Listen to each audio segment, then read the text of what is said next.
If you're just flying through Kardmi blind and you've gotten to the forge and you're just slapping on one of those first two sets of Kardmi gear, you're just handing the NPCs in the late game free wins because I promise you, you will not pass the third island or Lone Star Island without top tier Kardmi gear.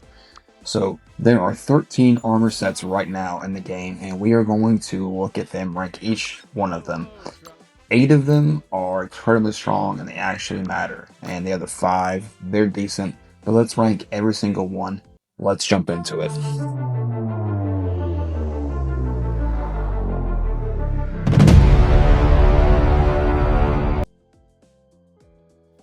All right, a little bit of a preface for you newer players. The forge is located on the third island in Chemo Town. Once you get to Chemo and you progress far enough into the story, you will unlock the forge. And what this is an extra layer of customization and strategy for developing your card me for the late game. These are pieces of gear that you can put on your card me. There you can put about 5 pieces on, and they include stat bonuses and then gear set bonuses as well. Like I said, there's 13. So let's dive in. Let's start out at number 8 because, like I said, only 8 of these really stand out, and there's about a handful that kind of all do the same thing, but for different situations. So number 8 is going to be Earth Spike, and it is a 2-piece set, gives you plus 15% health, and then the 4-piece set says whenever your card is hit with a contact skill, so that's going to be like anything like tackle, which tackles, like the weakest move in the game, but it's like a physical skill, so like Flame Rush or Soul Collision or any fighting move really. It's going to deal it's going to deal 10% HP damage back at the attacker. So it sounds like you're getting punished, but instead, you're dealing a little bit of damage back to the attacker. Moving on to number 7, we have the life armor. Again, we see the 2-piece HP increase of 15%, but here with the 4-piece bonus, we have the ability to recover 6% of max HP at the end of every single turn. That's no condition, no trigger limit, every single turn. So the appeal here is consistently, and it's completely passive. So the only downside is that 6% per turn is a little slow unless you're already rocking a card with a lot of defense. So against an opponent landing heavy hits, you're kind of filling a bucket with a hole in it. It's excellent, like I said, for long Trishula battles. If you're running a card like Lotus with a lot of defense, and if you're especially running something like Geotitan with a lot of defense and special defense, but it's just a little less useful when you're getting blown up in 2 moves. A little situational, but it's reliable with the right matchup. Number 6, we have the Surly Armor. Again, we're going to see this 2-piece HP bonus of 15%. From there, we're going to have the 4-piece bonus, and this is a juicy one because if you get hit with a counter type attack, that's an attack that you are weak against. You're going to get a boost to both your attack and your special attack, and it's going to be a boost allowing you to do 100% extra damage. So that's going to double your damage output. The only catch is you've got to fight a card mate that you're weak against. So it's a little bit more specific and takes some coordination. You gotta hope that you're fighting a card mate that you're weak against. But I mean, super situational because do you want to be in that situation for the double XP? Could be useful later on in the battle if you survive that card mate though. So definitely I definitely recommend at least trying it out because in the right situation, it's gonna really help. Number 5 is the Tenacity Armor. So this is the first one that we're going to see with a different 2-piece skill, and different 2-piece effects. So what it's going to do is with 2 pieces, one, you're going to see a skill damage boost of 11%, and then when you get to the 4-piece, it's going to be a safety net. So taking fatal damage at full health, say that you get one shot, you're going to actually hold on by a thread. and have 1 HP. And this is going to only happen once per battle. So this is something that I would recommend if you have a Kardmi who has just a great technique or a great set of skills on the field, and you know, hey, I'm sending him into the lion's den here. I know he's going to get absolutely shit on here in this matchup, but if I can at least get him to get out, X attack, X strategy, and then, Woodley straight, this guarantees that he's going to be allowed to do that. Problem is, you got to put it on a pretty fast Kardmi, because if it gets hit by one Kardmi on the enemy team, gets nuked, gets dropped down to 1 health, it's only going to trigger it once. So if then following the next Kardmi gets to swing at him, you're wasted. So make sure if you use this strategy, the tenacity armor, that you throw it on a Kardmi with some good speed. If you guys are finding this helpful, definitely drop me a like. If you could even hype up the video, I don't normally ask for that because it's a fairly new feature and I'm just never really kind of looked into what it does. But I imagine it will help out the channel, and I make Kardmi guides every week. I really appreciate you guys checking this out. We're going to move on to number 4, which is Healing Breeze armor set. So we're going to move back to the 2-piece HP boost of 15%.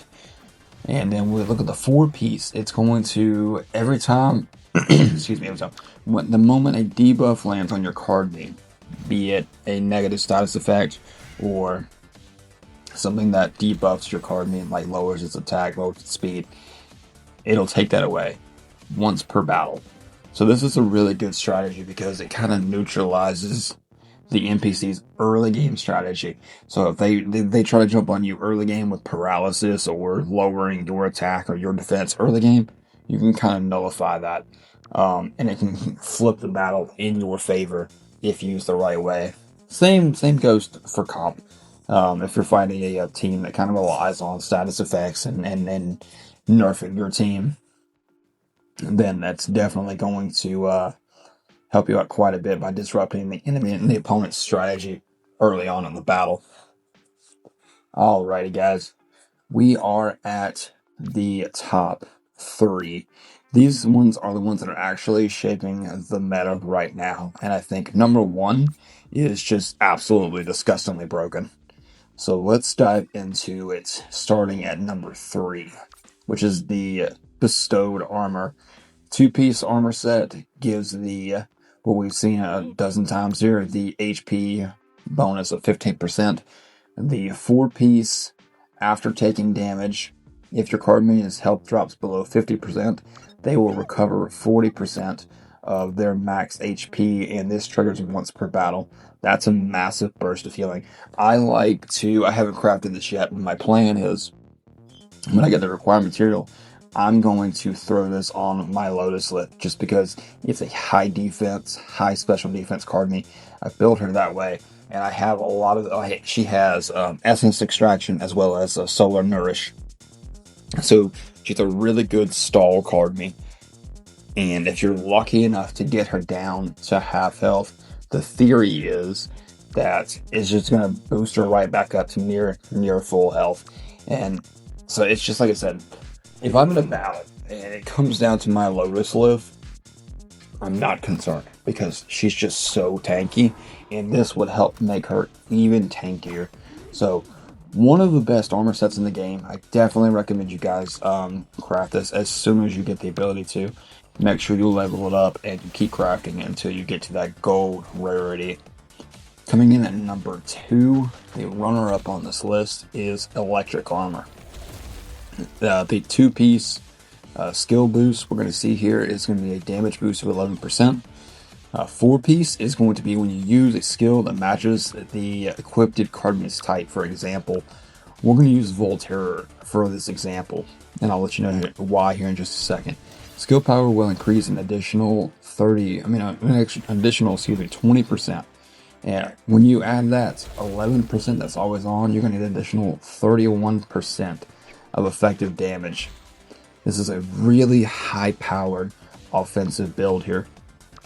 And the reason we're going to talk about Volterror with this set is Volterror recently got a adjustment a buff and changed its intrinsic ability, its passive ability, to be that the first turn it is deployed, it automatically gets a 100% skill damage boost.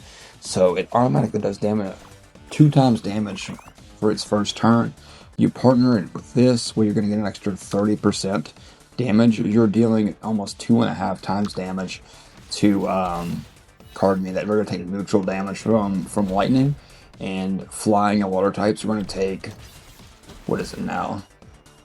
6.5 times damage, I believe, if not even higher.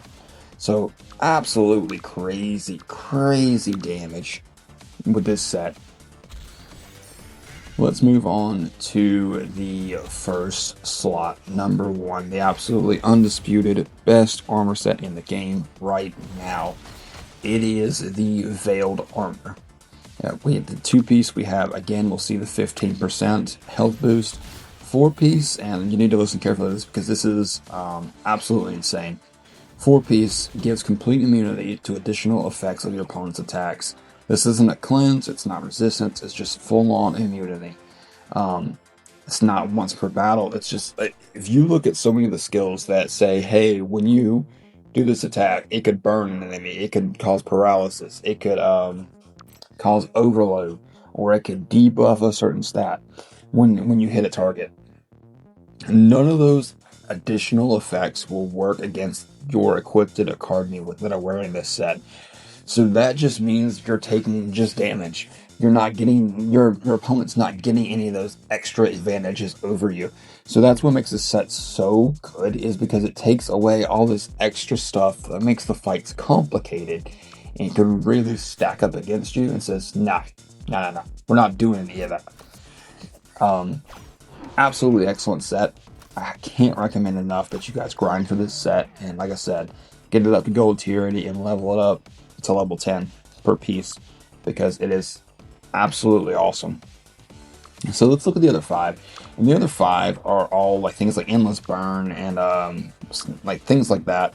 I can't remember all the names right offhand, but it's not important, because basically what they do is they give you additional stats like speed, attack, special attack, but the catch is that you can only use like whatever moves you decide to use first with that Kardmi. Say I'm using my Fire Flow, and I decide I'm use Flame Rush on an enemy. If I had one of those 5 equipped sets that we have listed by name here, what I would have to do is I'd have to use Flame Rush the rest of the battle. It physically won't let you use another move. So super situational, and you really have to think carefully about, do these buffs outweigh my entire card mate potentially being useless for this battle because it can only use one move now. Now, if you're using a really powerful move like Woodhammer or something like that, maybe I could see it. But to me, I don't think that those 5, I haven't even named them. They're so unimportant to me. I don't recommend any of those 5, honestly. The 8 that I mentioned to you, those are the only ones I would even look at. Alrighty, hold your horses there. Critical from the future here. Turns out Endless Flow and Endless Burn, neither one of those lock you into the one move type for the entire battle, but they're not really that great either. Like Endless Burn, for example, does continuous damage to your Kardmi turn after turn, does 10% damage to your Kardmi for a slight attack boost. Not really worth it. Endless Flow, also not really worth it. Like, if I had to rank them, they'd be like Endless Burn be 10, Endless Flow be 9. But again, I don't really think they're even really worth looking at. But guys, that is going to do it. Let me know what you guys think down in the comments. If you guys disagree with any of my rankings of these gear sets, which gear sets you're rocking. And if you have any questions, let me know down in the comments. Thank you guys so much for watching, and I will catch you in the next one.